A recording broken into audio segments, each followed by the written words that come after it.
Good morning class. So last class हमने बहुत ही basic सा इंट्रोडक्शन पढ़ लिया था, डेनियल सेल वगैरह का वर्किंग पढ़ लिया था हमने। अब हम पढ़ेंगे अगर डेनियल सेल या गैल्वेनिक सेल पे अगर हम बैटरी यूज करें, एक्सटर्नल बैटरी यानी कि हम बाहर से एक सोर्स लेके आए, उस सोर्स को अप्लाई करें तो क्या होगा? क्या सब कुछ सेम रहेगा या चीज़ें बदल जाएंगी? तो डेफिनेटली चीज़ें क्या होंगी? बदलेंगी।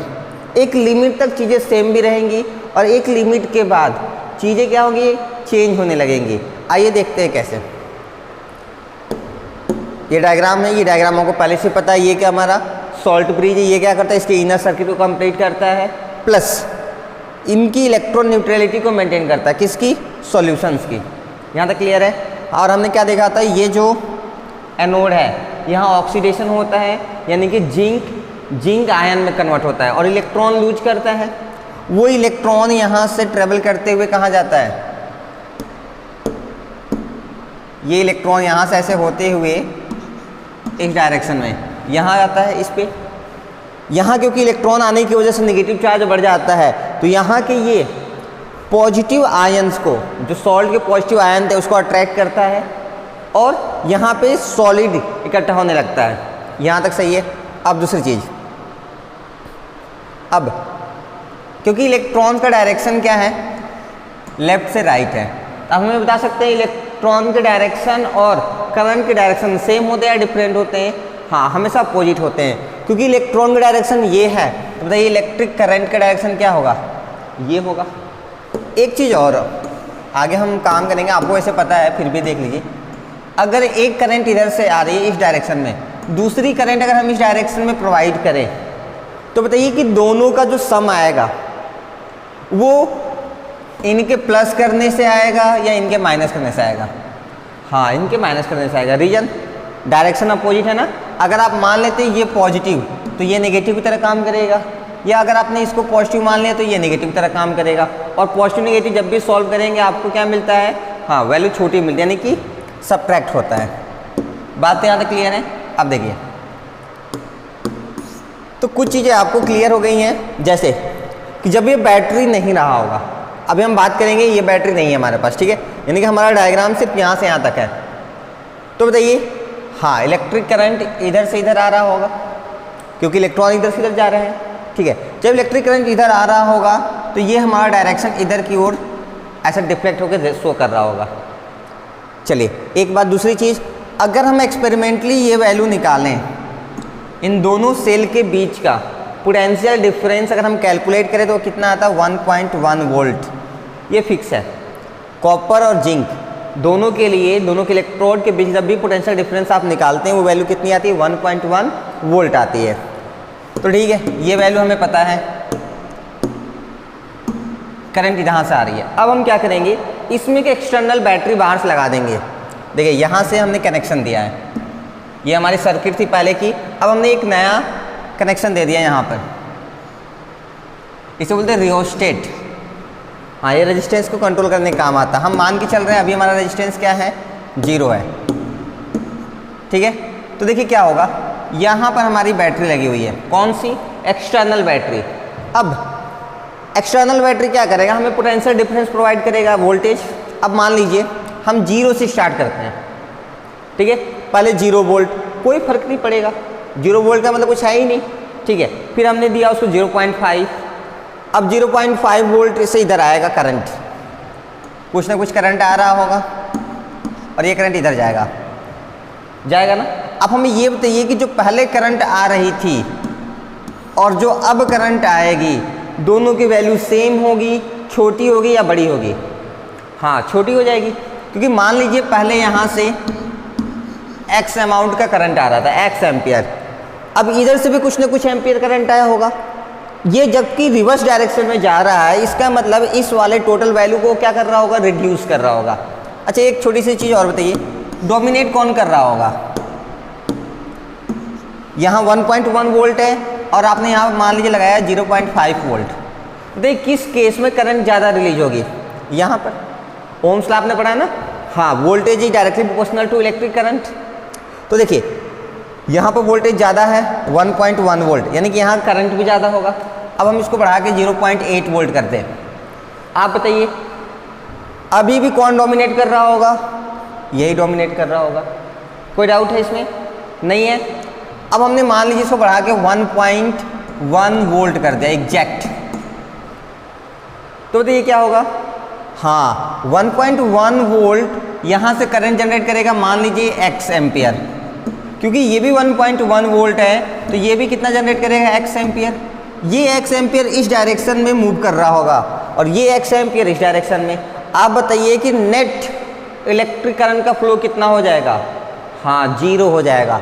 यानी कि दो चीज़ें, अब तक हमने दो चीज़ें डिस्कस की, अभी हम आगे नोट कराएंगे, बस आपको ऐसे रिमाइंड करा रहे हैं कि एक्चुअली ये काम कैसे कर रहा है, आपको इलोबरेट करने आना चाहिए। पहला, जब ई सेल यानी यहाँ पे जो हमने बैटरी लगाई है इसकी वोल्टेज हमने क्या रखी है? Less than 1.1 volt. तो बताइए, सॉरी, तो देखिए जब हमने ये चीज़ ऐसे रखी है तो क्या हुआ? कौन डोमिनेट कर रहा था? हाँ, ये हमारा डोमिनेट कर रहा था। दूसरा केस हमने देखा, जब हमारी ई सेल की वैल्यू हमने बढ़ाते बढ़ाते कितनी कर दी? 1.1 वोल्ट। तो बताइए डोमिनेट कौन करेगा? कोई नहीं, दोनों सेम सेम हो जाएंगे और इस केस में इलेक्ट्रिक करंट का जो फ्लो नेट होगा वो कितना हो जाएगा? 0।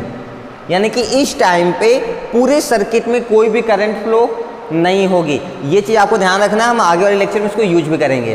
बात समझ आ रही है? यानी कि एक ऐसा भी वोल्टेज होता है जब ऊपर और नीचे दोनों की वोल्टेज सेम हो जाती है, उस केस में यहाँ पे कोई भी इलेक्ट्रिक करंट फ्लो नहीं करता है।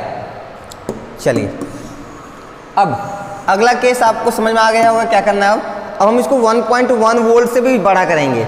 तो बताइए, इसका इलेक्ट्रिक करंट ज़्यादा होगा या इसका इलेक्ट्रिक करंट ज़्यादा होगा? डेफिनेटली इसका इलेक्ट्रिक करंट ज़्यादा होगा।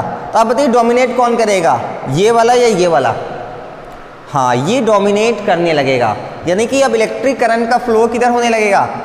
इस डायरेक्शन में, ओवरऑल नेट इस डायरेक्शन में फ्लो होगा। तो आप हमें ये बताइए, फिर इलेक्ट्रिक करंट का फ्लो हमेशा कहाँ होता है? पॉजिटिव से नेगेटिव होता है, क्योंकि अब हमारा electric current, net electric current का डायरेक्शन किस साइड में है? इस साइड में। तो बताइए ये कैसे काम करने लगेगा? पॉजिटिव की तरह। और ये फिर कैसे काम करने लगेगा? निगेटिव की तरह करेगा। अब ध्यान से देखिए, क्या ये और ये केस किसके लिए डिफाइन थे? हाँ, इलेक्ट्रोलिटिक सेल के लिए डिफाइन थे। वहाँ पे क्या होता था? यहाँ पे जो नेगेटिव टर्मिनल है वहाँ पॉजिटिव की तरह काम करता था और वहाँ का जो पॉजिटिव टर्मिनल था वो नेगेटिव की तरह काम करता था। पिछले लेक्चर में आपने गैल्वेनिक सेल यानी कि डैनियल सेल और इलेक्ट्रोलिटिक सेल के बीच में डिफरेंस पड़ा था, देखिए, है ना। अब इसको हम रियल लाइफ में कैसे यूज करते हैं? देखिए, जब आपके फ़ोन की बैटरी चार्ज में नहीं लगी होती है तो क्या होता है? हाँ, तब वो डैनियल सेल की तरह काम कर रही होती है, यानी गैल्वेनिक सेल की तरह काम करती है। ठीक है। दूसरा केस, जब हम उसको चार्ज में लगाते हैं, यानी कि बाहर की इलेक्ट्रिक सॉकेट से उसको हम चार्ज एक्स्ट्रा प्रोवाइड कराते हैं, तो क्या होता है? उसका रिवर्स हो जाता है। यानी कि अब वो इलेक्ट्रिसिटी को क्या करती है? केमिकल एनर्जी में कन्वर्ट करके स्टोर करने लगती है। यानी कि कैसे बिहेव करती है? इलेक्ट्रोलिटिक सेल की तरह। वैसे ही जब आप यहाँ पर इस वोल्टेज को इसके वोल्टेज से ज़्यादा कर देंगे तो ये क्या करने लगेगा? डोमिनेट करेगा, जिसकी वजह से ये किस तरह काम करने लगेगा? इलेक्ट्रोलिटिक सेल की तरह काम करने लगेगा। बात समझ में आ गई है? क्लियर है? यानी कि अगर हमसे कोई ये पूछे, define the condition at which Daniell cell starts behaving like a electrolytic cell, तो क्या होगा? Yes, when the external voltage और the potential difference gets greater value as compare to that E cell, that is potential difference between both electrodes, then we say that their electrical external battery cell dominates and they behave like an electrolytic cell. चलिए अब इसी चीज को हमें लिखना है, आइए लिखते हैं।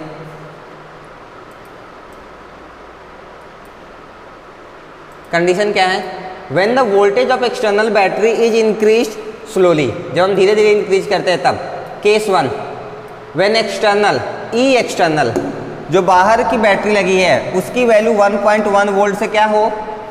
कम हो। तो बताइए कौन डोमिनेट करेगा? हाँ, ई सेल डोमिनेट करेगा। In this case E cell, जो दोनों इलेक्ट्रोड के बीच का पोटेंशियल डिफरेंस है वो क्या है? E cell 1.1 volt will dominate and the flow of electric current will be from cathode to anode, that means copper to zinc. सही है, नॉर्मल ऐसे ही काम होता है क्योंकि इलेक्ट्रॉन्स का फ्लो जिंक टू कॉपर हो रहा था। तो बताइए इलेक्ट्रिक करंट का फ्लो कॉपर टू जिंक होगा। दूसरा, zinc will dissolve at anode, इसमें क्या होगा? हाँ, जिंक का क्या होगा? डिजोल्यूशन होगा, यानी कि जिंक छोटे छोटे पार्ट्स में जिंक आयन देगा, यानी कि वो इलेक्ट्रॉन रिलीज करेगा और जिंक आयन बनाएगा, यानी कि उसका डिजोल्यूशन होगा, वो डिजॉल्व होगा। और कॉपर क्या होगा?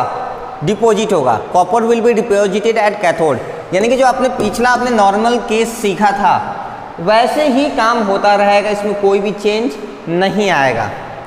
Next case second, when E external is equal to 1.1 volt, तो बताइए क्या होगा? In this case cell will not work. हाँ, जो सेल है वो काम करना बंद कर देगा। क्यों?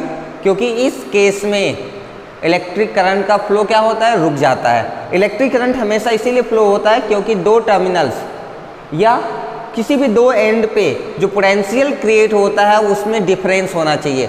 अगर हमने दोनों का पोटेंशियल सेम कर दिया तो उस केस में इलेक्ट्रिक करंट कभी भी फ्लो नहीं करता है।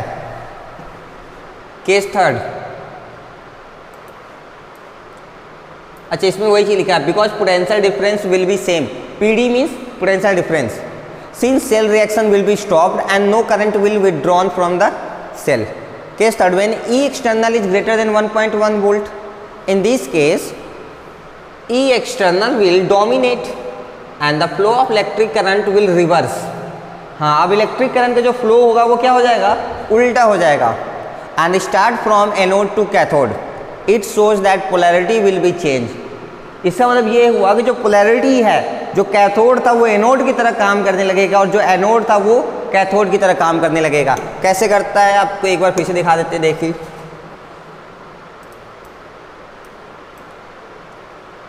आप बताइए जब तक ये वैल्यू 1.1 वोल्ट से छोटी होगी कौन डोमिनेट करेगा?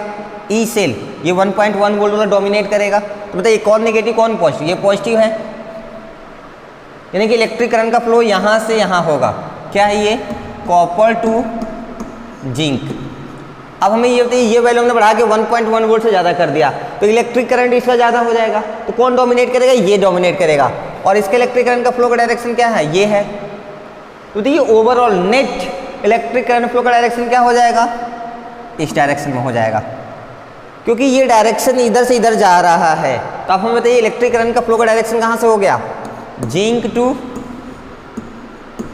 कॉपर हो गया ना। अब देखिए पोलैरिटी ठीक उल्टा हो गया। यहाँ पर कॉपर पॉजिटिव था, जिंक नेगेटिव। यहाँ पर अब जिंक से कॉपर हो रहा है, यानी कि जिंक पॉजिटिव हो गया और कॉपर नेगेटिव हो गया। सॉरी, सही है, ये हमारा जिंक से कॉपर हो गया, यानी कि इसकी पोलैरिटी चेंज हो गई। यहाँ कॉपर पॉजिटिव था, यहाँ कॉपर नेगेटिव हो गया। यहाँ जिंक नेगेटिव था, यहाँ जिंक पॉजिटिव हो गया। तो इनकी जो पोलैरिटी थी वो क्या हो गई? रिवर्स हो गई। नेक्स्ट देखिए, it shows that polarity will be changed which means anode science will change from negative to positive. जो एनोड का सिंबल था वो नेगेटिव से पॉजिटिव बन जाएगा और जो कैथोड का था वो पॉजिटिव से नेगेटिव बन जाएगा। और इसके बाद ये जो सेल है वो किसी तरह बिहेव करने लगेगा? इलेक्ट्रोलिटिक सेल की तरह बिहेव करने लगेगा। बात क्लियर है? ठीक है, आगे देखते हैं। It means the same Daniell या galvanic cell will start working like an electrolytic cell. इसका मतलब हम कह सकते हैं कि ये जो हमारे डेनियल सेल है, अगर हम इसी में एक्सटर्नल वोल्टेज ज़्यादा कर दें तो वो इलेक्ट्रोलिटिक सेल की तरह बिहेव करना स्टार्ट कर देता है। और देखिए क्या होगा, सबसे इंपॉर्टेंट चीज़ जो आपको ध्यान रखना है, cell reaction will be reversed. जो सेल के अंदर रिएक्शन हो रही थी वो ठीक उल्टी हो जाएगी। क्लियर है? हाँ, पहले कहाँ थी? Zinc to copper electron movement था, copper to zinc electric current movement था। अब क्या हो गया? Zinc to copper electric current का मूवमेंट हो जाएगा। तो बताइए कि इलेक्ट्रॉन करंट का मूवमेंट किधर से होगा? हाँ, कॉपर टू जिंक हो जाएगा। हमेशा याद रखिए जो इलेक्ट्रॉन मूवमेंट डायरेक्शन होगा that will be in the opposite of the electric current movement direction. अब जो हमारी चीज़ हम सीखने जा रहे हैं वो हमारे बड़ी काम की हैं, वो आप बिल्कुल आराम से सीखिए, आपको ये सब रटना नहीं है, सब अपने आप हो जाएगा। देखिए हम पहले कुछ सिंबल डिस्कस करेंगे जो कि यूज होंगे आगे। Representation of a galvanic cell, किसी भी गैल्वेनिक सेल को रिप्रेजेंट करने के लिए हम कुछ सिंबल्स यूज करते हैं, हम उसको डिफाइन करते हैं। पहला single line, it will represent phase या फिजिकल स्टेट, मतलब क्या हो रहा है, ऑक्सीडेशन हो रहा है, रिडक्शन हो रहा है, वो सॉलिड में है, लिक्विड में है, एक्वस फॉर्म में है या गैसियस फॉर्म में है, उसको हम कैसे डोनेट करते हैं? सिंगल लाइन से, ऐसे। क्लियर है? चलिए दूसरा देखते हैं। Second one is double line, it shows salt bridge. Salt bridge तो हमने पढ़ ही लिया है। हाँ, ये बताता है कि बीच में क्या हमारा सॉल्ट ब्रिज है। कीवर्ड्स आपको याद क्या रखना है? आपको एक टर्म हमेशा सुनने को मिलता है ना, लोन।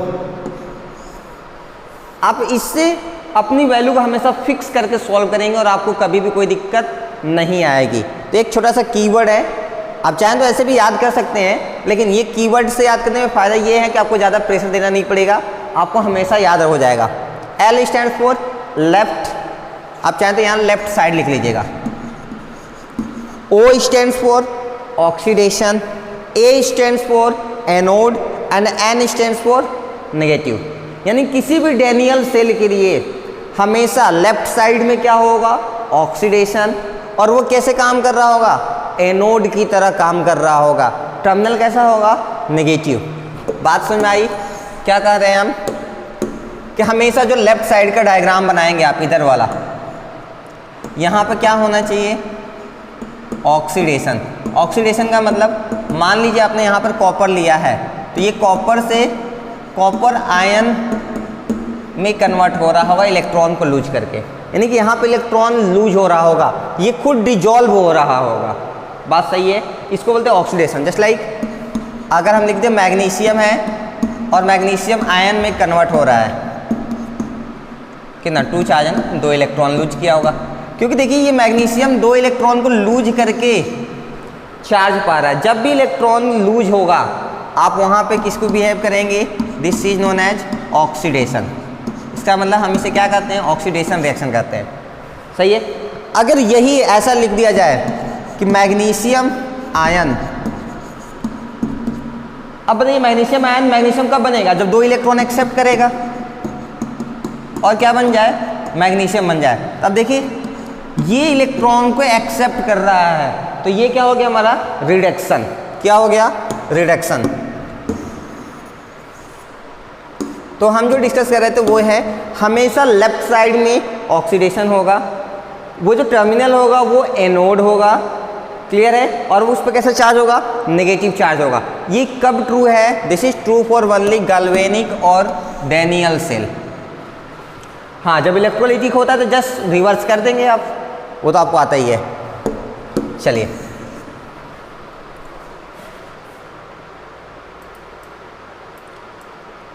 हमारे पास एक एग्जाम्पल है, आप बड़े ध्यान से समझिएगा। एक रिएक्शन हमारे सामने दिया गया है, ठीक है?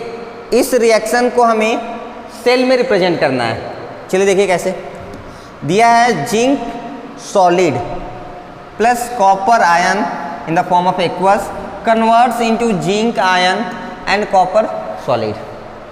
ठीक है, अब हम देखिए एक एक करके डिस्कस करते हैं। यहाँ जो जिंक है ना, जिंक, ये जिंक किसमें कन्वर्ट हो रहा है? जिंक आयन में।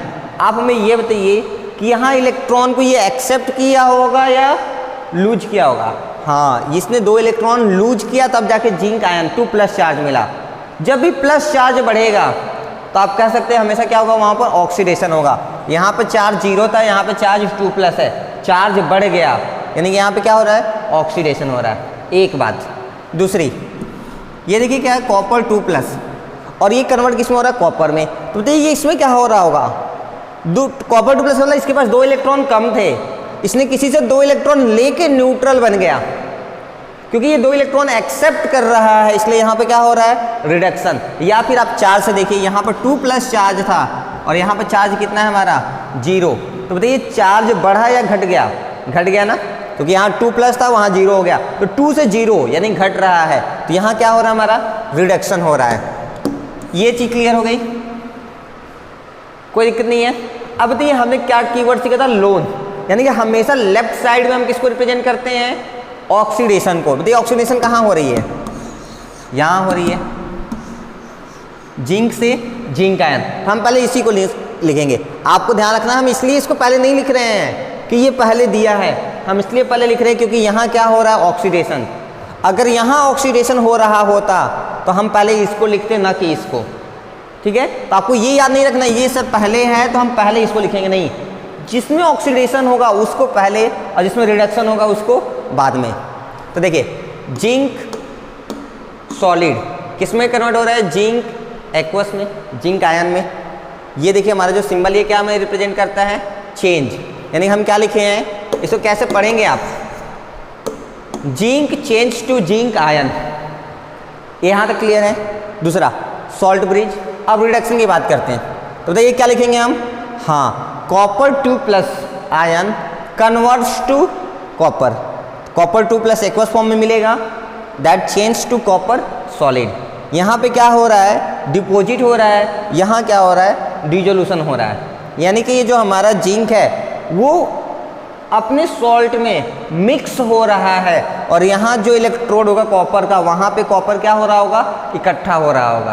खैर वो सब कुछ तो हम पीछे डिस्कस कर चुके हैं, ये बात क्लियर है कैसे लिखा हमने, एक बार फिर से देखिए। पहले ऑक्सीडेशन, जिंक का ऑक्सीडेशन हो रहा है जिंक आयन में, तो आप लिखेंगे zinc solid change to zinc aqueous. Aqueous हम क्यों लिख रहे हैं, हाँ, क्योंकि सॉल्ट, वाटर सोल्यूबल सॉल्ट था, उस सॉल्ट में मिक्स किया गया है। फिर salt bleach, not bleach, bridge. फिर उसके बाद हम रिडक्शन की बात करें, देखिए कॉपर 2+ किस फॉर्म में है, aqueous, change to copper solid, बस बन गया, रेडी कर सकते हैं। एक बार फिर हम आपको बता रहे हैं, आपको ये नहीं देखना है यहाँ पहले कौन है और बाद में कौन है, आपको ये देखना है इसमें ऑक्सीडेशन कहाँ हो रहा है, पहले ऑक्सीडेशन, फिर सॉल्ट ब्रिज, फिर रिडक्शन। बात सही है।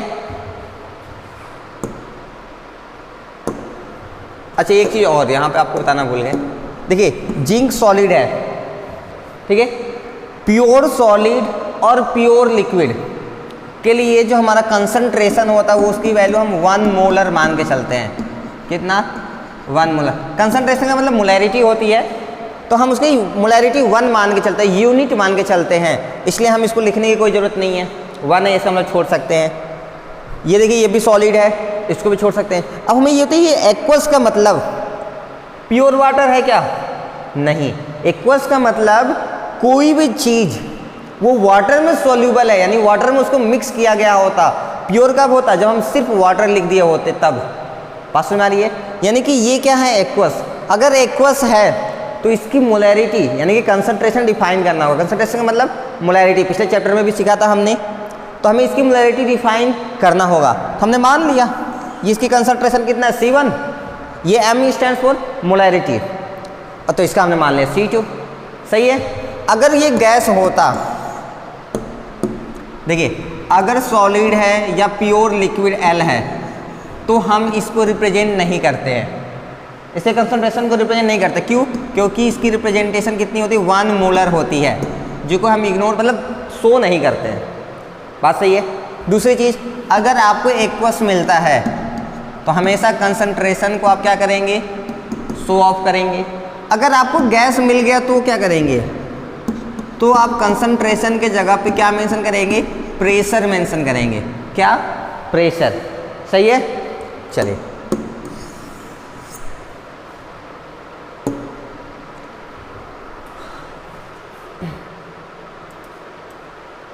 आगे बहुत काम की चीज़ दी हुई है, देखिए, if we can not make an electrode of a substance an inert electrode like platinum और ग्रेफाइट कैन बी यूज्ड। मान लीजिए आपको गैस मिला है, ठीक है, कोई एक गैस है, क्लोरीन गैस मान लीजिए, कोई भी गैस मान लीजिए, तो क्या बताइए उस क्लोरीन गैस का आप इलेक्ट्रोड बना सकते हैं? इलेक्ट्रोड तो सॉलिड होता है ना, हाँ नहीं बना सकते ना। तो उस केस में जब आप इलेक्ट्रोड नहीं बना सकते हैं तो आप इनर्ट इलेक्ट्रोड यूज करेंगे। इनर्ट क्यों? क्योंकि वो रिएक्शन में पार्टिसिपेट नहीं करेगा। तो आप अपने से एक इलेक्ट्रोड बनाएंगे, किसका? या तो प्लेटिनम का या फिर ग्रेफाइट का। तो हम हमेशा किसकी बनाएंगे? प्लेटिनम का।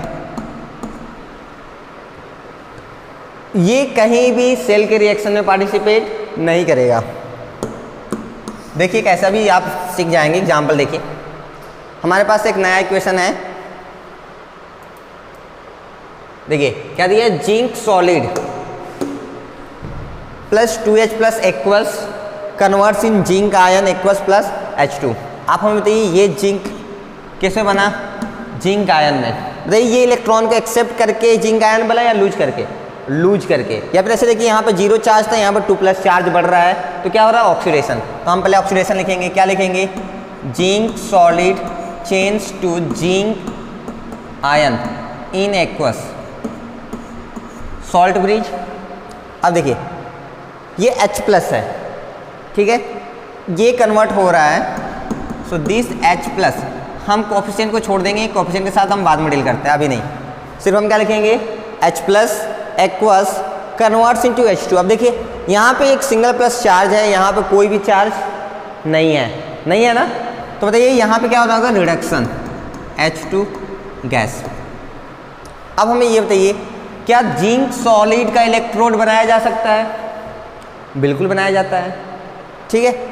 क्या हाइड्रोजन गैस का इलेक्ट्रोड बनाया जा सकता है? बिल्कुल नहीं, गैस है ना, गैस का इलेक्ट्रोड नहीं बनाते। तो हम क्या करेंगे कि इनर्ट इलेक्ट्रोड लगा देंगे, किसका? या तो प्लेटिनम का या फिर ग्रेफाइट का। हम किसका यूज करेंगे? प्लेटिनम का। तो हम यहीं पे कॉमा लगा के लिख देंगे प्लेटिनम सॉलिड, उसी के आगे आप कॉमा लगा के लिख देंगे प्लेटिनम सॉलिड। बस कुछ नहीं करना है, आप देख लेंगे कि जिसका इलेक्ट्रोड बनना है वो पॉसिबल है या नहीं। अगर सॉलिड है तो छोड़ दीजिए, अगर वो गैस में है या लिक्विड में है तो उसका तो इलेक्ट्रोड कभी बनेगा ही नहीं।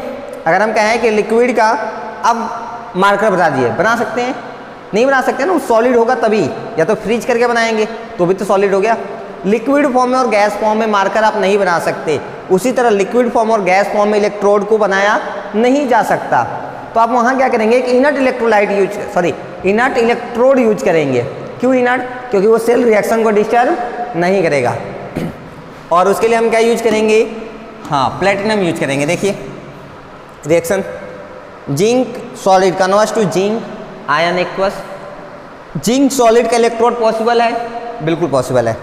Salt bridge H plus aqueous converts to H2 gas. क्या H2 गैस का इलेक्ट्रोड बनाया जा सकता है? नहीं ना। तो हमने देखिए क्या लगा दिया?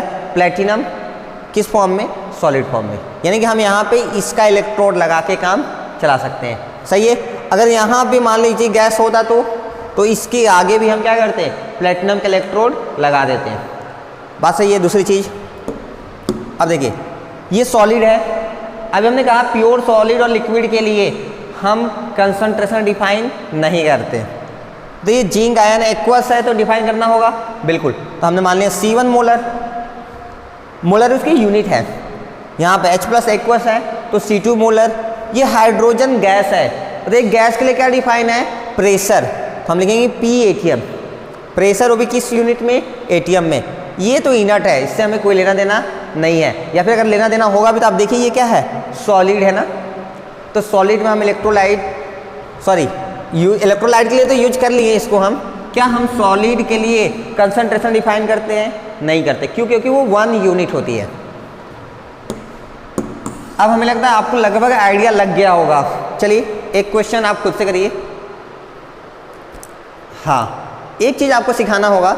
खैर आप वीडियो पॉज करिए, पहले आप इस क्वेश्चन को ट्राई कर लीजिए, फिर आगे हम बताते हैं आपको। कर लिया होगा आपने? देखिए हमें जो पहले आपको सिखाना है वो देखिए।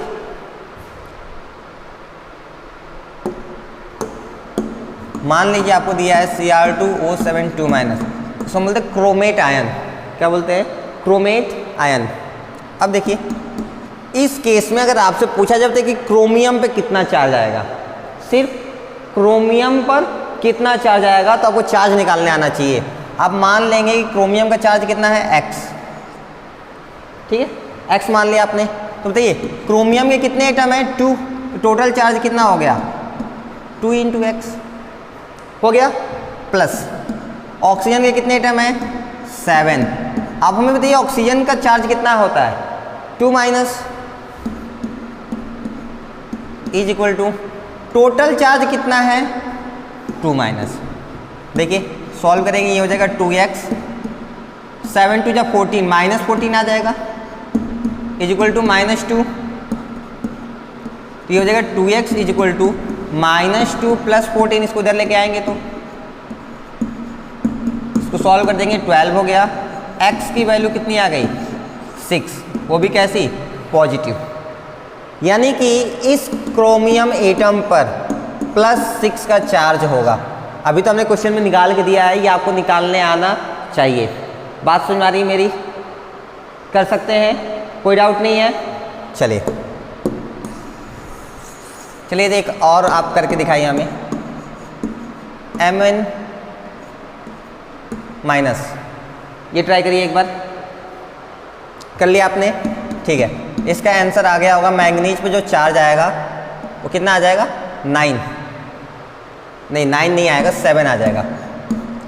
7 एंड 4 2 8, 7 - 8 -1 कर लिया होगा आपने, 7 आया होगा, देख लीजिए।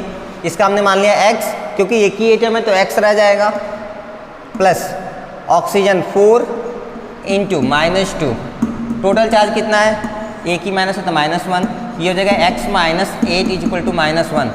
सो x की वैल्यू हो जाएगी -1 + 8, जिसको सॉल्व करेंगे तो हो जाएगा 7। तो ये आपको निकालने आना चाहिए, इसकी ज़रूरत आपको हमेशा पड़ सकती है। चलिए अपने क्वेश्चन पर लौटते हैं। देखिए ये था हमारा क्वेश्चन। आपके क्वेश्चन में यहाँ जो हम +6 लिख के दिए हैं वो आपको लिखा हुआ नहीं मिलेगा, आपको सिर्फ क्रोमेट आयन Cr2O7 2- लिख के दे दिया जाएगा, तो आपको खुद से करने आना चाहिए। चलिए आंसर मैच करिए।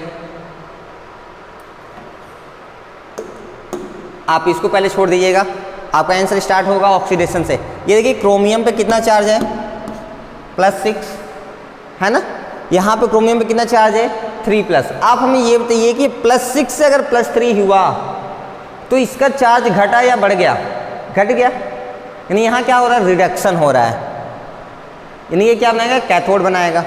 अब देखिए आयरन Fe2+ से क्या बन रहा है Fe3+, देखिए चार्ज बढ़ रहा है, ये क्या है हमारा ऑक्सीडेशन हो रहा है। तो आप बताइए हम पहले किसको डिफाइन करेंगे, क्रोमियम को या आयरन को?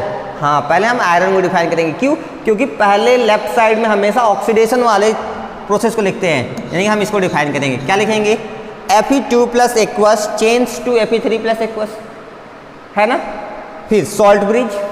अब देखिए इसमें पूरे एलिमेंट को आप चेक करेंगे किस में कन्वर्जन हो रहा है। देखिए किस में हो रहा है, क्रोमियम में हो रहा है, ठीक है। तो आप लिखेंगे Cr2O7 2- aqueous converts to Cr3+ aqueous. और आपको देख के आइडिया लग गया होगा कि यहाँ क्या हो रहा है, हाँ यहाँ रिडक्शन हो रहा है। क्यों? क्योंकि ये +6 से क्या हो रहा है +3 में कन्वर्ट हो रहा है। आपको टोटल चार्ज नहीं देखना है, आपको तो उस एलिमेंट या एटम का देखना है जिसके साथ आप डील कर रहे हैं। यहाँ सब दे दिया है, लेकिन आपको जो मिल रहा है वो क्या है क्रोमियम। तो आप सिर्फ क्रोमियम के चार्ज को कंपैरिजन करिएगा, आप इस टोटल 2- को 3+ से कंपैरिजन नहीं करना आपको। बात समझ में आ गई मेरी? हाँ अगर यहाँ पे भी क्रोमेट आयन दिया होता तब तो आप डायरेक्ट कंपैरिजन कर सकते थे, सही है। अगर यहाँ ऑक्सीजन दिया होता तो इसकी ऑक्सीजन वाले चार्ज से कंपेयर करते, ना कि हम पूरे क्रोमेट आयन से। ये तो फिर क्यों दिया है, ताकि वो चाहता है कि आपको इनकी चार्ज निकालने आना चाहिए, सही है। तो देखिए रिडक्शन प्रोसेस लिखिए, Cr2O7 2- aqueous converts to Cr3+ aqueous. इतना तो कर लिया होगा आपने। उसके बाद हमारा काम होता है हम चेक करते हैं किसका इलेक्ट्रोड बनेगा किसका इलेक्ट्रोड नहीं। क्या Fe2+ एक्वस, एक्वस का मतलब वाटर सोल्यूबल लिक्विड होगा, प्योर लिक्विड नहीं है लेकिन लिक्विड फॉर्म में ही होगा। तो क्या इसका इलेक्ट्रोड बना सकते हैं? नहीं बना सकते। हमने लगा दिया क्या प्लेटिनम। इसी तरह क्या हम इस क्रोमियम एक्वस का बना सकते हैं इलेक्ट्रोड? नहीं, तो यहाँ पे हमने लगा दिया प्लेटिनम। अब हम कंसंट्रेशन डिफाइन करते हैं। इसका कंसंट्रेशन डिफाइन होगा या नहीं? नहीं होगा। इसका बिल्कुल होगा। तो हम इसको लिख देंगे C1 मोलर, ये भी डिफाइन होगा तो C2 मोलर, ये भी डिफाइन होगा तो C3 मोलर, ये भी डिफाइन होगा तो C4 मोलर। लिख सकते हैं। चलिए लास्ट वाला तो ये प्लेटिनम सॉलिड का डिफाइन होगा या नहीं होगा? फिर से नहीं होगा। रीजन वो सॉलिड है, उसका यूनिट 1 आता है। चलिए ये आप ट्राई करिए एक बार फिर से। ये जो रेड पेंसिल में 7++3 वगैरह लिख दिया है, ये आपको कैलकुलेट करने आना चाहिए। ठीक है, चलिए करके बताइए फटाफट। कर लिया होगा आपने? स्टार्ट करें।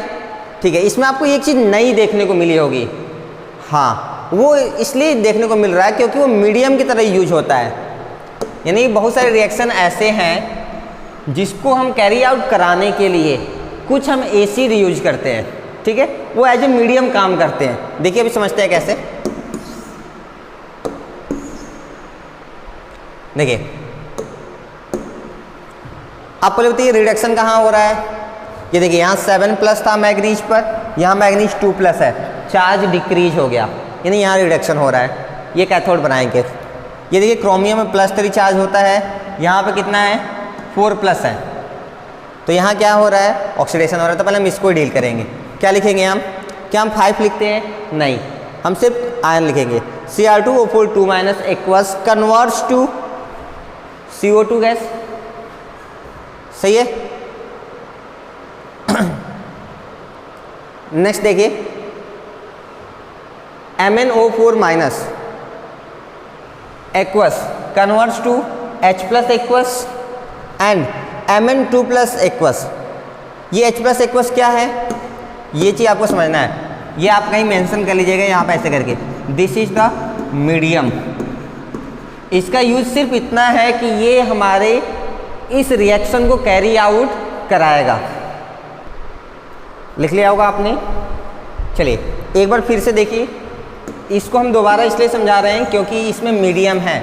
मीडियम से हमारे रिएक्शन पे कोई इफेक्ट नहीं आएगा, बस हमें मीडियम को रिप्रेजेंट करना पड़ता है। देखिए एक बार फिर से, मैग्नीज पे 7+ चार्ज 2+ चार्ज, चार्ज डिक्रीज हो गया यानी रिडक्शन हो रहा है, तो इसको हम राइट साइड में लिखेंगे। अब इसको छोड़ते हैं। यहाँ देखिए कार्बन C2 है ना, कार्बन पर +3 चार्ज और यहाँ पर कार्बन पर +4 चार्ज, इसके पावर इंक्रीज हो गया, मतलब चार्ज इंक्रीज हो गया, तो यहाँ ऑक्सीडेशन हो रहा होगा। तो आप पहले लिखेंगे C2O4 2- aqueous converts to CO2 gas. ठीक है, फिर सॉल्ट ब्रिज का सिंबल लगाएंगे। MnO4- converts to Mn+ aqueous. अब देखिए उसके बाद आप डिफाइन करेंगे किसका इलेक्ट्रोड बनता है, किसका इलेक्ट्रोड नहीं बनता। ये एक्वस है, इलेक्ट्रोड नहीं बनेगा, तो प्लेटिनम लगा दिया हमने। लास्ट में देखिए ये भी एक्वस है, इसका भी इलेक्ट्रोड नहीं बनेगा, तो यहाँ पे हमने क्या कर दिया, हाँ प्लेटिनम का इलेक्ट्रोड लगा दिया। सही है, कर सकते हैं। इंपॉर्टेंट चीज़ जो आपको नया मिला इसमें वो क्या है, वो ये है। देखिए यहाँ भी H+ एक्वस था, यहाँ पे क्या मिला हमें H2O, तो वाटर प्योर लिक्विड था, आपने उसको छोड़ दिया। ठीक है, ये H+ अब क्यों दिखा रहे हैं, this you are showing for the presence of acidic medium to carry out the reaction from MnO4- to Mn2+। यानी कि इस MnO4- का रिडक्शन करा के Mn2+ बनाने के लिए हमें एसिड की ज़रूरत पड़ेगी। कोई भी एसिड हो सकती है, सल्फ्यूरिक एसिड आप ले सकते हैं, हाइड्रोक्लोरिक एसिड ले सकते हैं। एसिड वही होते हैं जो हमें H+ आयन देते हैं, तो वो H+ आयन है। ठीक है, ताकि इसकी वजह से हमें क्या मिलेगा, यहाँ पर रिडक्शन देखने को मिलेगा और हमारा सेल रिएक्शन आगे बढ़ेगा। तो अब आपको लगभग आइडिया लग गया होगा कब क्या कैसे करना है। क्लियर है? तो चलिए एक क्वेश्चन आपका होमवर्क रहेगा, आप बिल्कुल ट्राई करिएगा, आराम से करिएगा, टफ नहीं है, हो जाएगा। नेक्स्ट देखिए, अब हम आगे बढ़ने से पहले कुछ नए टर्म्स जो कि एक बार पहले भी हमने डिफाइन किया हुआ है, फिर भी एक बार और हम कर देते हैं, आप देख लीजिए। देखिए सम इम्पोर्टेंट टर्म्स। अगर मेरे पास 2 रिएक्टेंट हैं और उससे हमें एक प्रोडक्ट मिलता है, ठीक है, इक्विलिब्रियम को शो करते हैं, तो इस केस में अगर हमें इक्विलिब्रियम कांस्टेंट डिफाइन करना होता है तो हम क्या करते हैं, हाँ प्रोडक्ट अपॉन रिएक्टेंट्स लिखते हैं। तो पहले क्या लिखते हैं आप, इसको लिखते upon concentration of A, plus है अगर तो प्लस, मान लीजिए ये ए प्लस और ये बी माइनस है, तो ऐसे करके हम डिफाइन करते हैं। या फिर सिर्फ अगर चार्ज नहीं दिया तो आप ए लिखते, फिर दूसरे में आप बी लिखते, ऐसे डिफाइन करते थे। इसको हम रिएक्शन कोसेंट के नाम से जानते हैं। किस नाम से हम यहाँ पर बोलेंगे इसको? Reaction quotient, Q. आप चाहें तो कहीं मेंशन कर लीजिएगा, ये क्या है हमारा Q, this is reaction quotient, reaction quotient. अब हमें जो समझना है वो काम की चीज़ है। कैसे लिखना है? बहुत सिंपल है। जो प्रोडक्ट होगा उसका कंसंट्रेशन ऊपर, जो रिएक्टेंट्स होंगे उनका कंसंट्रेशन नीचे। एक बात आप कुछ एग्जाम्पल से समझिए। देखिए, मान लीजिए हमने दे दिया A plus combine with B minus with equilibrium showing to A B, और हम कहेंगे बताइए इसका रिएक्शन कोसेंट कैसे लिखेंगे आप? तो आप लिखेंगे sir concentration of the product, A B बना है तो A B upon yes concentration of the reactants A plus and concentration of the second reactant that is B minus, ऐसे लिख देंगे। ये हमारा करेक्ट रिप्रेजेंटेशन। एक चीज़ और, कई बार आपको यहाँ पर नंबर लिखा हुआ मिल सकता है,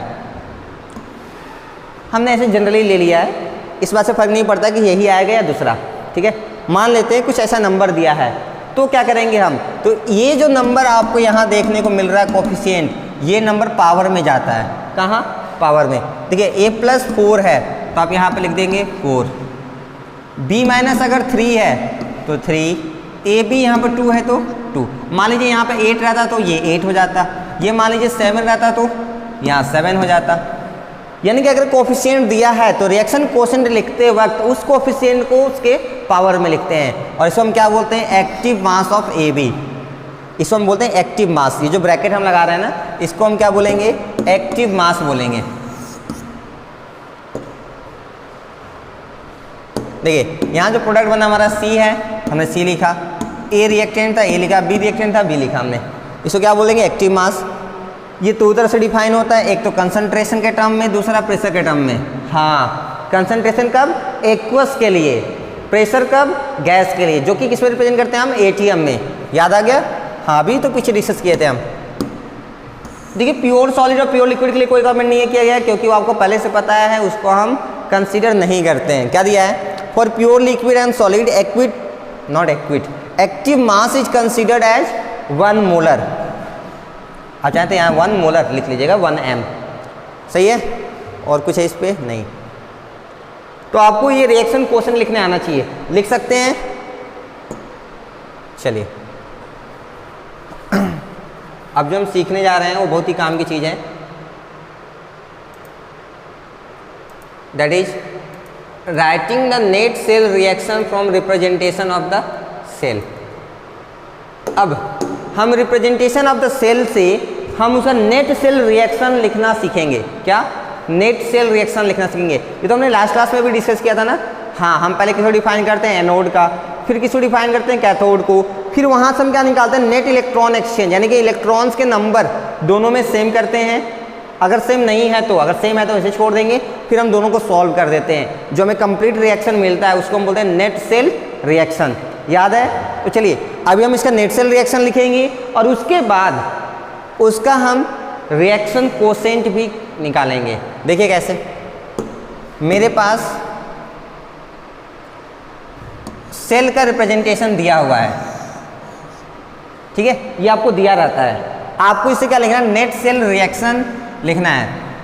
और क्योंकि इसमें पूछा तो नहीं है, लेकिन हम रिएक्शन कोसेंट का भी एप्लीकेशन इसके साथ साथ आपको शो करेंगे। देखिए, तो पहले बताइए हम क्या लिखेंगे? First of all right net balanced reaction. हम क्या करेंगे? पहले इस रिएक्शन को बैलेंस के फॉर्म में लिखेंगे। देखिए कैसे। पहला काम एनोड के साथ डील करते हैं। क्यों? हाँ, क्योंकि लोन क्या करता है? लेफ्ट साइड में हमेशा क्या रहेगा? एनोड रहेगा। तो देखिए आपको रिएक्शन भी दिखना चाहिए ना। देखिए, तो लेफ्ट साइड में हमेशा क्या होता है? ऑक्सीडेशन। देखिए H2 का H में कन्वर्ट होना, ऑक्सीडेशन है या नहीं है?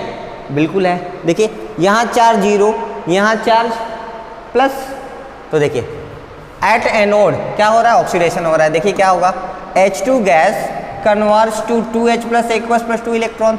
अब ये कैसे मालूम चला है, यहाँ तो बस ये दिया था H2 कन्वर्ट्स टू,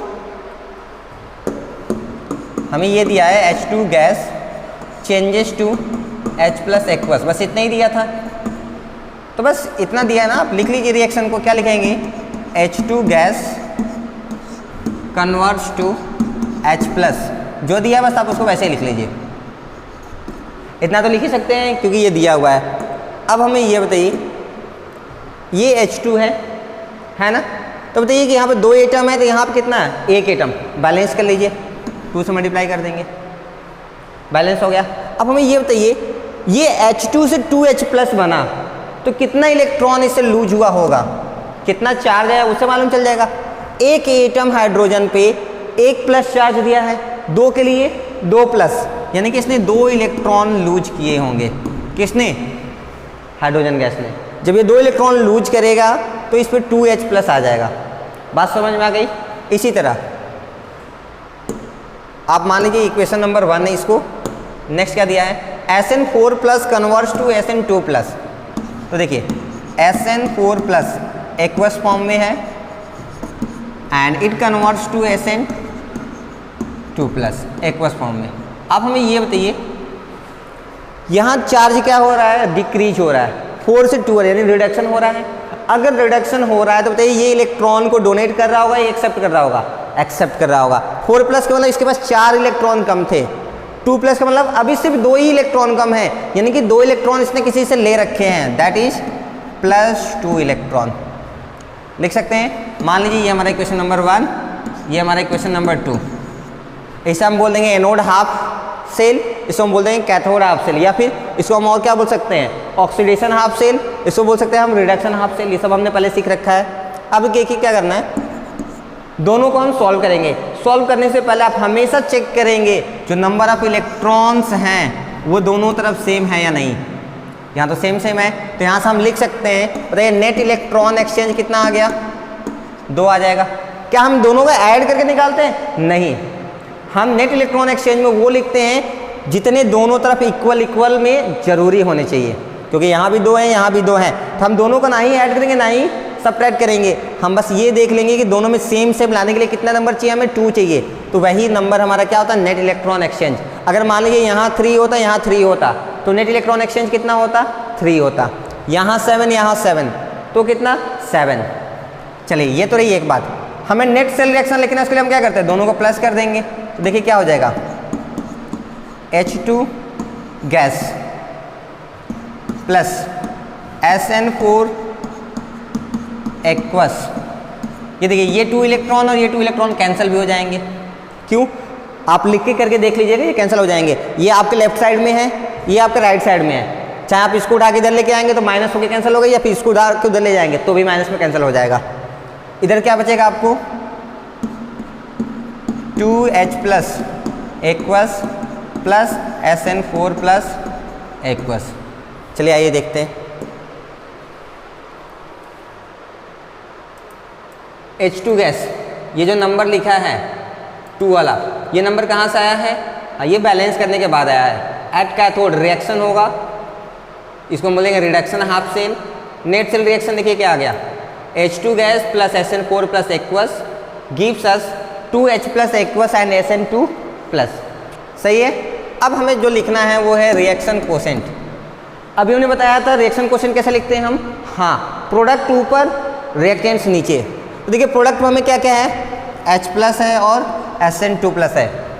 क्या हम एक ही लिखेंगे, जरूरी नहीं है। हमने तो ये कहा था प्रोडक्ट ऊपर रहेंगे, 2 प्रोडक्ट है तो दोनों का कंसंट्रेशन, इससे कैसे लिखेंगे, H प्लस पावर 2, क्या लिखेंगे हम, concentration of H plus power 2। क्यों, क्योंकि कोएफिशिएंट 2 है, इसका पावर कुछ भी नहीं। तो देखिए H प्लस के पावर 2 फिर SN2 प्लस। अब आते हैं अपने रिएक्टेंट साइड में, H2 इसका कोई कोएफिशिएंट नहीं है, बस ऐसे लिख देंगे H2, यहाँ पे लिख देंगे SN4 प्लस एक्वस, इसका भी कोएफिशिएंट नहीं है तो ऐसे लिख लेंगे। अब इसको ये लिख के छोड़ेंगे नहीं, हम एक बार चेक करेंगे किसका कंसंट्रेशन डिफाइन है, किसका कंसंट्रेशन डिफाइन नहीं है। ये H प्लस एक्वस है तो ये सही है। SN2 प्लस एक्वस है, ये भी सही है। H2 गैस है, क्या गैस के लिए कंसंट्रेशन डिफाइन होता है? नहीं। क्या डिफाइन करते हैं हम? प्रेशर। तब हम इसको हटा के यहाँ क्या लिख देंगे? PH2। क्यों? क्योंकि ये गैस है, ध्यान रखिए, क्योंकि ये गैस है इसलिए हम इसको कंसंट्रेशन में डिफाइन नहीं करेंगे, इसको हम प्रेशर में डिफाइन करेंगे। सही है। अब देखिए SN4 प्लस एक्वस है तो इसको ऐसे रख देंगे। सही है, कर सकते हैं। चलिए एक और क्वेश्चन देखते हैं।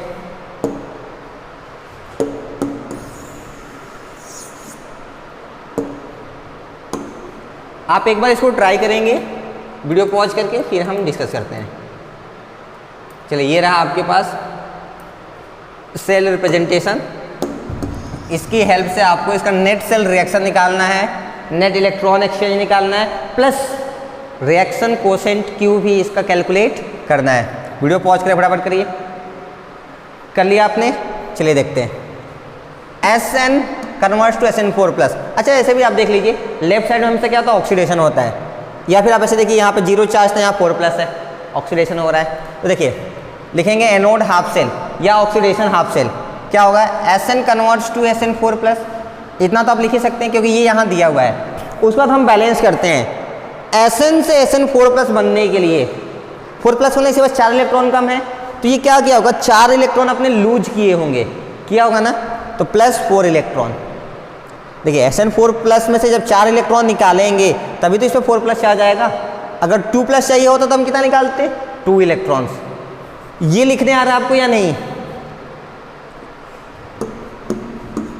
अगर मैग्नीशियम को आपको मैग्नीशियम 2 प्लस में कन्वर्ट करना है, इसका मतलब ये 2 प्लस कब बनेगा? जब इसके 2 इलेक्ट्रॉन निकल जाएंगे। तो जितने इलेक्ट्रॉन निकलेंगे आप उसको यहाँ मेंशन कर देंगे। बात समझ आई मेरी अभी? चलिए ऐसा बताइए, एल्युमिनियम को एल्युमिनियम 3 प्लस बनाना है तो देखिए यहाँ क्या लिखेंगे हम? हाँ 3 इलेक्ट्रॉन्स लिख देंगे। सही है। आपको एक चीज़ हमेशा याद रखना है, ये जो चार्ज हैं इन्हीं के साथ इलेक्ट्रॉन आता है। ठीक है। चलिए अगर एक चीज़ तो बताना भूल गए, अगर हमें ये लिख दें मैग्नीशियम प्लस 2 इलेक्ट्रॉन, तो बताइए यहाँ क्या लिखना होगा? हाँ अब ये मैग्नीशियम पहले से ही न्यूट्रल था, इसमें 2 इलेक्ट्रॉन और आ गए, तो देखिए इसमें कैसा चार्ज आ गया? नेगेटिव। तो ये बन जाएगा मैग्नीशियम 2 माइनस। वो अलग बात है, ये पॉसिबल नहीं है, लेकिन आप अगर ऐसे लिख दिए तो फिर ये पूरा का पूरा आपका क्या हो जाएगा? गेम हो जाएगा, यानी कि पूरी रिएक्शन ही गलत हो जाएगी। सही है। चलिए आइए देखते हैं। SN converts to SN4 plus 4 electron. ऐसे देखिए कैथोड पे क्या हो रहा है? Cl2 gas converts to Cl minus.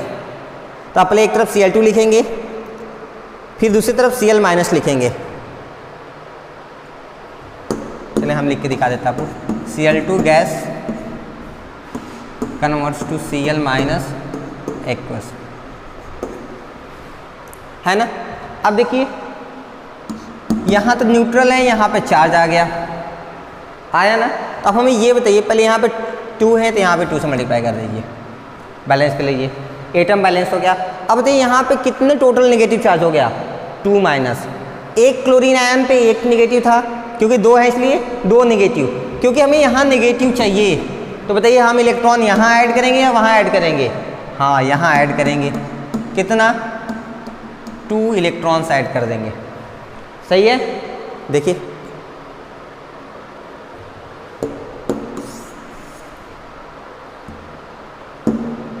Cl2 gas plus 2 electron will give us 2 Cl minus aqueous. अब ये है equation number 1। Equation number 2 multiply by 2 हमने क्यों किया है? ताकि हम इनको बैलेंस कर सके। टारगेट हमारा है नेट इलेक्ट्रॉन एक्सचेंज निकालना। देखिए यहाँ कितना है? 4 इलेक्ट्रॉन्स। यहाँ कितना है? 2 इलेक्ट्रॉन्स। तो पहले हम इसको भी 4 बनाएंगे। इसको 4 बनाने के लिए क्या करना होगा? इस रिएक्शन को हमें 2 से मल्टीप्लाई करना होगा। तो देखिए मल्टीप्लाई करेंगे क्या हो जाएगा? अच्छा यहाँ किया हुआ है 2 Cl2 gas plus 4 electron converts to 4 Cl minus aqueous. चलिए दिख रहा होगा अभी 2 से मल्टीप्लाई किए तो ये 2 Cl2 हो गया, ये 2 2 जा 4 इलेक्ट्रॉन हो गया, ये भी 2 2 जा 4 Cl माइनस एक्वस हो गया।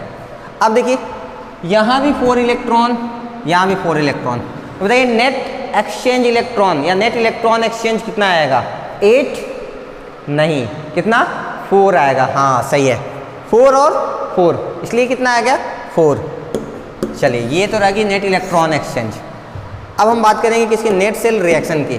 तो बस ऐड कर दीजिए Sn + 2Cl2, इधर से आ जाएगा Sn4 + 4Cl माइनस, बाकी सब इलेक्ट्रॉन गायब। बस इसके बाद आपको क्या लिखना है, नेट इलेक्ट्रॉन एक्सचेंज 4 आ गया।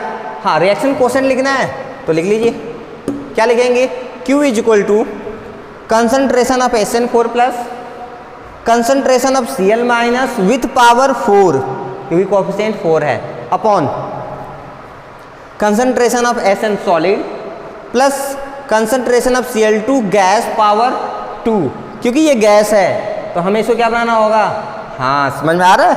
हाँ, उसको किस में कन्वर्ट कर देंगे हम, प्रेशर में। और ये सॉलिड है तो बताइए इसका कंसंट्रेशन कितना आएगा, 1, जो कि हम शो नहीं करेंगे, तो ये गायब हो गया। अब ये क्योंकि गैस है तो हम इसको क्या लिखेंगे, प्रेशर लिख देंगे। तो देखिए ये चीज़ ऐसे लिख दी जाएगी, ऐसे। ये ऊपर वाला तो बिल्कुल सेम है, उसमें कोई दिक्कत नहीं है। यहाँ ये सॉलिड था, इसका एक्टिव मास 1 आएगा, कंसंट्रेशन 1 मोलर होता है, तो इसको हम छोड़ देंगे। सॉलिड के लिए डिफाइन नहीं करते, प्योर लिक्विड के लिए भी डिफाइन नहीं करते, एक्वस के लिए डिफाइन करना होता है। ये गैस है, हम प्रेशर डिफाइन करेंगे, प्रेशर ऑफ Cl2 गैस, क्योंकि 2 कोएफिशिएंट था तो ये पावर हो गया इसका। सही है, चलिए नेक्स्ट देखिए, एक और है, ये लास्ट है हमारा।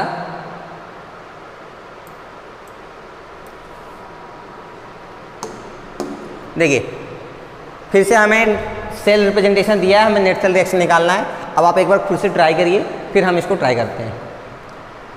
इसमें ध्यान रहे H+ दिया है कहीं, ये दिया ना H+, देख के आइडिया लग रहा है ये H+ क्यों है। हाँ, क्रोमेट आयन Cr2O2 माइनस को Cr3+ में रिड्यूस करने के लिए ये एसिडिक मीडियम लिया गया है, बस उससे ज़्यादा और इसका कोई यूज नहीं है। तो देखिए कर लिया होगा आपने।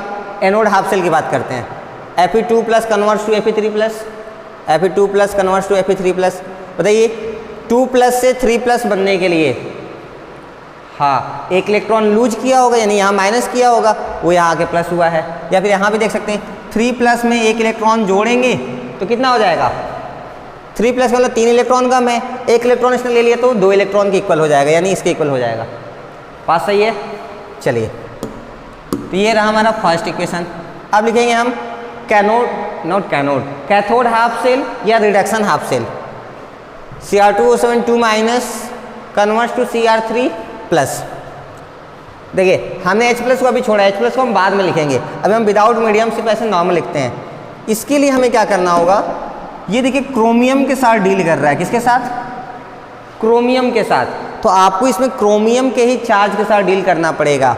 तो देखिए Cr2O7 2- में क्रोमियम का चार्ज कैलकुलेट करेंगे तो यहाँ 6 आता है, कितना आता है, 6+ आता है। आप करके देख लीजिएगा, 6+ आएगा।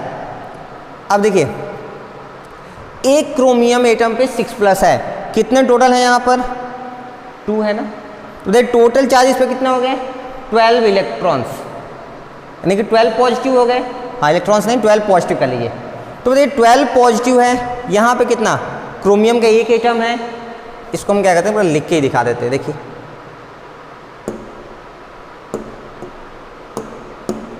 Cr2O7 2- एक्वस, ये स्पेस छोड़ देते ना, यहाँ हमें ज़रूरत पड़ेगी लिखने के लिए, कन्वर्ट्स टू Cr3+ एक्वस, इतना दिया हुआ है। ठीक है, अभी हम यहाँ देखिए, पहले हम क्रोमियम के एक एटम पे चार्ज निकालेंगे तो देखिए 6+ आएगा। एक बात, पहले क्रोमियम एटम 6+ है, तो टोटल यहाँ से बताइए कितना हो गया, 12 + 2 एटम है, 2 एटम है तो यहाँ पे 2 से मल्टीप्लाई कर दीजिए, कर सकते हैं। ठीक, अब देखिए यहाँ पर कितना चार्ज हो गया, 3+ × 2 यानी कि 6+। ये देखिए यहाँ 12+ है, यहाँ पर 6+ है, तो हमें इसमें से कितना कम करना होगा, 6+ माइनस करना होगा। तो कितना, 6 इलेक्ट्रॉन माइनस करना होगा, यानी हम यहाँ क्या लिख देंगे, 6 इलेक्ट्रॉन। इलेक्ट्रॉन का मतलब 6 माइनस चार्ज हो गया, तो 12+ - 6 अगर आप सॉल्व कर देंगे तो देखिए 6 आ जाएगा। सही है, तो यहाँ हमने 6 इलेक्ट्रॉन्स लिख दिया, यही चीज़ आपको समझनी थी। देखिए यही चीज़ यहाँ लिखा हुआ भी है, 6 electrons converts to 2Cr3 plus aqueous. अब देखिए इलेक्ट्रॉन एक्सचेंज कैलकुलेट करने के लिए इनके इलेक्ट्रॉन का नंबर सेम करना होगा। यहाँ देखिए क्या है, 1 इलेक्ट्रॉन, यहाँ कितना है 6 इलेक्ट्रॉन, तो यहाँ मल्टीप्लाई करना होगा किससे, 6 से। तो मल्टीप्लाई करके इक्वेशन को लिख लेंगे, ये हो जाएगा 6Fe2 प्लस एक्वस, ये हो जाएगा 6Fe3 प्लस एक्वस प्लस ये 6 इलेक्ट्रॉन माइनस। तो देखिए नेट इलेक्ट्रॉन एक्सचेंज कितना आ जाएगा, हाँ 6 आ जाएगा।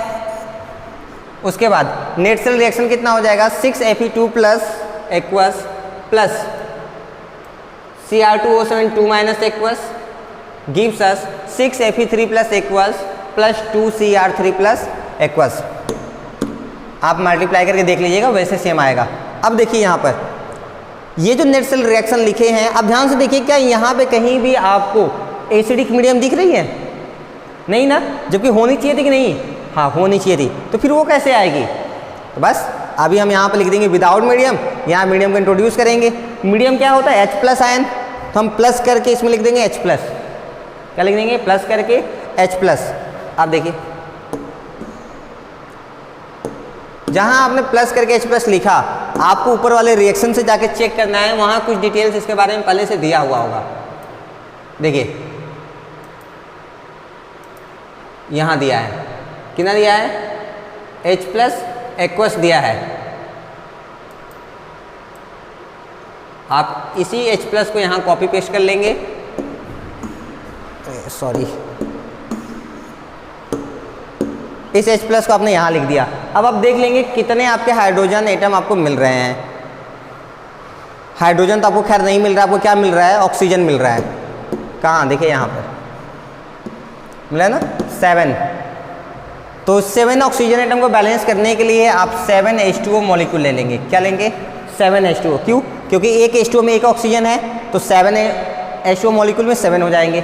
इसको बैलेंस करने के लिए इस ऑक्सीजन को, तो हमने 7H2O ले लिया कि वाटर, क्योंकि एक्वस फॉर्म में सब चल रहा है, तो वाटर लेने से कोई इशू नहीं आएगी। अब हमें बताइए यहाँ पर कितना हाइड्रोजन हो गया आपको, 14।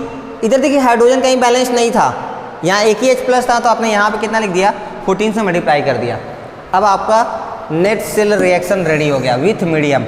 दिस इज विथ मीडियम, जहाँ पे ये क्या हमारा मीडियम है। अब देखिए रिएक्शन क्वेश्चन कैसे लिखेंगे, Fe3 plus aqueous power 6, Cr3 plus power 2 upon Fe2 plus power 6, Cr2O7 2 minus power कुछ नहीं है, इसमें कुछ पावर नहीं है, फिर H प्लस का पावर 14, क्योंकि ये सब एक्वस थे तो सब लिखे जाएंगे। ये हो गया आपका डन। क्लियर है। ये देखिए थोड़ा सा आपको बाकी चैप्टर से बिल्कुल अलग मिलेगा, तो इस पे आपको एक बार दो बार रिवीजन की ज़रूरत पड़ती रहेगी। हमारे पास केमिकल रिएक्टिविटी सीरीज है, जो कि आपने 10th में अच्छे से पढ़ रखा होगा, सीख रखा होगा, फिर भी हम एक बार आपको दिखा देते हैं। आपको इसकी ज़रूरत पड़ सकती है। आपको कैसे पता चलेगा कब किसको एनोड बनाना है, कब कैथोड बनाना है, तो उसके लिए आपको थोड़ी सी आपको रटना नहीं है, लेकिन आइडिया होना चाहिए। देखिए सबसे ज़्यादा रिएक्टिव कौन होता है, पोटेशियम, फिर सोडियम, फिर calcium, magnesium, aluminium, zinc, iron, tin, lead, hydrogen, copper, mercury, silver and gold. ठीक है, हाँ, तो आपको इन सब कम से कम इतने सारे के साथ डील करने आना चाहिए। कॉपर तक तो मान के ही चलिए, सिल्वर भी कई बार यूज हो सकता है।